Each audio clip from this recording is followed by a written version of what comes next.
Sean, that was a pretty dominant effort by you guys. I mean, I know it's you're going to face some much tougher teams, in the coming weeks. But what does it mean to you guys to have a record-setting day in several categories offensively? Well, I mean, first and foremost, I mean, anytime you're able to go out on the field and compete, it doesn't matter who the team is. It's another opportunity, right? And we take advantage of every opportunity. We're appreciative of every opportunity. We don't take advantage of any opportunity, and we just try to put three phases of a great ball out there. The previous, I keep going back because talked about the team. The past two games was on a 2-game losing streak, and being 3-1, we was feeling pretty good, and then we slipped off for a few games. So it was good to get back at home in front of our home fans and put up a great performance. But we knew going into this game, I mean, we haven't won a homecoming game since 2018. So we wanted to definitely put on a huge win in front of our crowd, and it's a lot of distractions during the week, and the players was dealing with things. So I just wanted to let them understand, let's get to the game, let's do what we need to do, and then have fun. And obviously we got a bye week coming up, so I think it all worked out for us. So so far, how do you feel your preseason? Now I call it preseason because we're getting ready to hit conference play. Yeah. How do you feel that scheduling has set you up to be successful during for conference play? I think our identity first and foremost. We have a good feeling for our identity. I think it was some tough games we had to play. Heading into the season, there was a lot of people that really didn't believe in us, didn't think we was going to be able to, probably win some of the games we won. But at the end of the day, we've been putting good ball out there. Still a lot of room for, improvement and cleaning up. I stress that day in and day out when we go to practice and we work hard. The game is not going to reward you if you don't put it in, right? So we put in our man hours, and we just take it one day at a time, and we keep pushing the needle, right? We got to get with the foot on the gas, and we're not taking our foot off the gas. And I feel like when our record was 3-1, first time in however many years we won 3 games, and I think that kind of got to us a little bit. So it's good to have a few slip ups early in the season, because now we're going into MEAC, we can't afford that. So in my eyes, I just want us to be at top-notch ball going into MEAC. We just had our homecoming game, and now we got a bye weekend when we go to North Carolina Central on their homecoming. So we going out there to upset them, and that's just our mentality, and that's what we're trying to do. Hey, DeSean, the rushing game was once more, really impressive today. And, once again, a whole bunch, you had 3 100-yard rushers. Mm-hmm. That doesn't happen much. Yeah. What does that mean to you, and how will that be an effective weapon for you when MEAC play starts? All year long, I think we've proven that we're a heck of a run team. Leading the FCS conference in rushing yards. We're up there in total yards as well, too. Offensive, just in general. Still some room for improvement on the receiving side, but I think today, Nate Stewart stepped up, and as you said, 3 guys went over 100 yards in the rushing game. We almost had 5 guys. I'm looking at stats right now. Jaden Sheree was 1 for 81. Jaden Jenkins had 5 for 70, and Caden Bidden left the game early, had 4 for 60. So, we understand we're a run-first team, right? We've proven that, and I think everybody in America knows we're going to run the football pretty damn well, right? So we just got to keep doing what we need to do, clean up what we need to clean up, and all 3 phases of football, just going into MEAC, we just got to improve. And I'm steady on my guys about just improving, never being content. We can't have no complacency, because that's when you get hit in the mouth. And we always got to deliver the blow. I don't like sitting back and taking the blow. I want to always deliver the blow. So I think our guys understand that, and we're going to continue to get better. You guys threw a long touchdown pass with less than 2 minutes left in a game that was already locked up. You might get a little bit of criticism from that. I'm not criticizing it. I'm just asking. How do you feel about that, and why was that? I mean, obviously you want to give every guy who's playing a chance to do his thing, right? Yeah, I mean, our mentality, man, with 4 quarters of football, in regards to the score. You got guys that are not playing. You got freshman guys that need experience going into MEAC, so we don't never know when a guy's going to get his number called and when they're going to be able to have an opportunity to play in the game. So, I've always been taught, while the game has still got, time on the clock, play it like it's your last play. So, regardless if you getting heat for something or not, man, that's just I've always been taught that way. Now you can do it with respect, obviously, yes, but you got to get guys ready to play. We're going into MEAC ball now, and you're one injury away from somebody going down, and the next man got to step up. So if those guys don't have those reps and they're not playing, how are you going to expect them to step up and make a big play for you? So, we had the opportunity to go out there, regardless of the score. We're going to play every down like it's our last, and that's what you saw. And Coach, you got a very, very emotional team that plays to the end, regardless of what position they're in. Mm-hmm. How are you going to control? Because they make a lot of mistakes because of their emotion, which I know is better to be able to pull it back than to try to get it. Yeah. When they get to North Carolina Central in a completely different environment, packed stadium, and very, very close to fans, to manage those things and keep from making mistakes. That's a great question, man.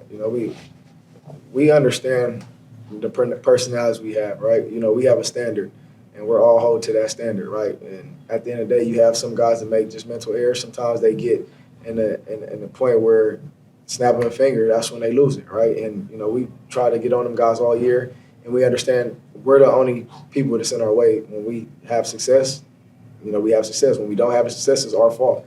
If you go back in every game, we felt like we could have won every game, right? We could be sitting here 6-0, 5-1, but at the end of the day, you can't go back, right? Because I feel like every game we played, we beat ourselves, or something happened where it kind of was like, what, if we'd have did this better, but you got to go through that, right? As a new team, as a new coach, you implement, guys that probably haven't had the discipline like that, and you're trying to, hold them accountable, and sometimes people make bonehead mistakes, and we shoot ourselves in the foot a lot as well too. So, we own up to it. When they make mistakes, I hold everybody accountable. And how do you feel like right now in the change that you've been making in the team, and they've taken on a little bit of your personality, and to win this homecoming game that they haven't won in a long time, and how that's influencing the culture on campus? How do you feel about that? Well, man, I definitely I feel good about it. I told them, they owe it to themselves, right? We put in a lot of hard work, a lot of time on that field out there, man, and guys are straining themselves, right? Because they're asked to do things a different way that they've never done things before.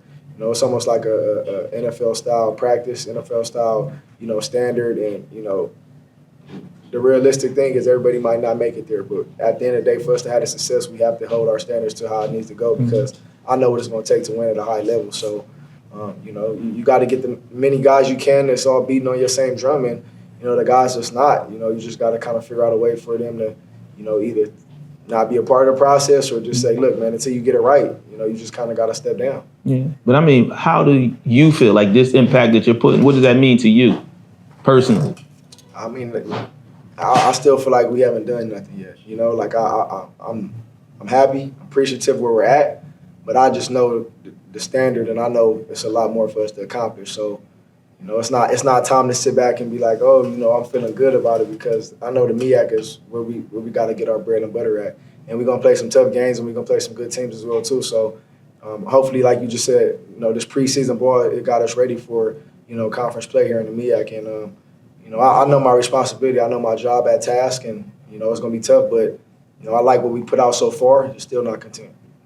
I'm sure you still feel like the defense has to get a little better, right? 100%. After today. 100%, man. I stress that all the time. Our defense, we gonna play some teams, man, here in this MEAC conference, and North Carolina Central, they got a good quarterback, a good running back as well too. So, we gotta stress, if you go back to the Mama game, the defense, if they would have pulled off one or two more stops, even if Wayne Favors would have intercepted that ball, I feel like we'd have went down and scored, because they didn't stop us on offense. So, we just got to take, as many, opportunities we can.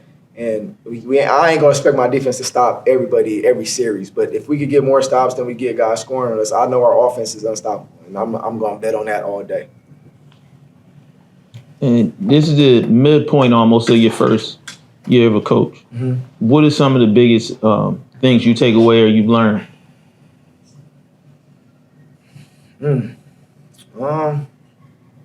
I mean, coaching, man, for somebody like me that's still young and played, it's hard because, I'll be wanting to affect the game. And it's hard because I physically can't affect the game, but mentally, like you spoke on as well, like I feel like my energy is rubbing off on my players. And, I'm a high energy, high tempo guy. And, I just feel like when at times, when the team's down or they don't have the energy, like I have to replace that. I have to make sure that I'm not letting them just to be flat, and I'm not letting them, being able to come out and, have energy high, because, you know, in this game, man, like you got to have everybody beating on that same drum or it's not going to work. Like if you got 8 guys doing one thing the right way and you got 3 guys, it's not. I mean, you're not going to be able to have the success. So we understand that. We realize that. And, you know, for us to accomplish what we need to accomplish, you know, everybody got to put their foot to the gas. Don't let them give you no gray hairs, Coach. Man, they are. They stressing me out. 2 of my players right there behind me, they be stressing me out. And they know it, too. Marquise, what does it feel for you being homegrown, going through all the transition to being at this point right now? It feels good, you know. It's just saying like be where your feet are at all times, and just staying down. You know, I had a lot of opportunities where I could have left, but I feel like this is my home. This is my calling. A lot of people from Delaware don't stay down and go to Delaware State, so I want to make it a place where you call this home and you want to come here. I'm coming from the 302, so yeah. And Kobe, I mean, you transferred, you came here. Talk to me a little bit about how you feel being here and what you coming from. I don't want you to talk about where you've been, but how you feel since you've been here. Just being with Coach Jackson, knowing we're from the same area, we come from the Crenshaw area or whatnot, what we go through out there, just coming and dominating. He's helped me grow as a player. And like I told him, I'm coming with you. You know, I was one of the first person he called before I got up here. So I had to make that transition. I've been behind Gillis and James Jones, and they've been leading me the way. And today I broke out with 7 carries and 100 yards and a touchdown. So I just thank them for showing me the way, and it's going to keep going up from here. Hey, Marquise, today you guys set school records for total yards and rushing yards, and you tied the school record for points. I know you got a lot of tougher games than today, you know, coming up with the MEAC schedule starting. But how does that help you, you know, kind of take some momentum into the most important part of your schedule that's now looming? It helps take momentum just by knowing that we can do it. You know, we've seen today what we put on the field, like nobody can stop us. So we just got to stay there, like I've been saying, and just keep working, you know. We left a lot of yards still on the field and we broke records. So I feel like that speaks volume for the whole team, the offense. We just got to clean things up all around.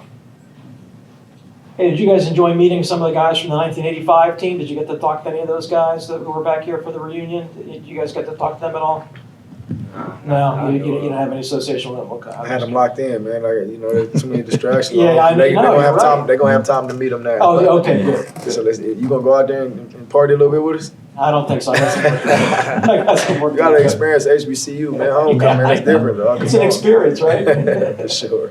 You don't got to invite me twice. Nah. So, like, and also coming back to you, being from Milford, you know what I mean? You're playing at home in your home place. You were Rookie of the Year your freshman year in the MEAC. So you went through some ups, some downs. And I get to see that the running back room is really tight. Like, I see y'all supporting each other. Like, when you scored that touchdown, James was the first one over there. You were lead blocking on his. Talk to me about the running back room, and y'all all in there getting there. But I see how y'all support each other. Tell me about that connection in the running back room and how that translates to what y'all do on the field. Go, cousin. I think that speaks Clinton Portis right there. And, you know, he done it at a high level, and if he did it at a high level, we got to do it at a high level. And he tell us before we go in a game, if you don't get this, you're coming out. So it's just like you got to go in there and do something and impress him, or you're just not going to be in there. So he want all dogs around him, and that's what he got. He got a hell of players around him. Me being a freshman and just coming in behind him, it just speaks volume for itself. So I think that our room is just tight because we bond together outside of it. So it's strong, and I don't think nobody can break it. Yeah, piggyback off what he said, it's just like a brotherhood, you know.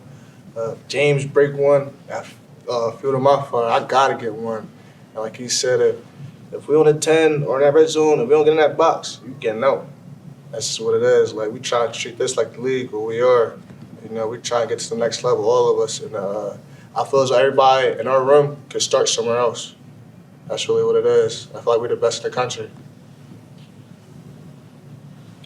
Thanks, you guys. Thank you. Appreciate it. Nice win. Yes, sir.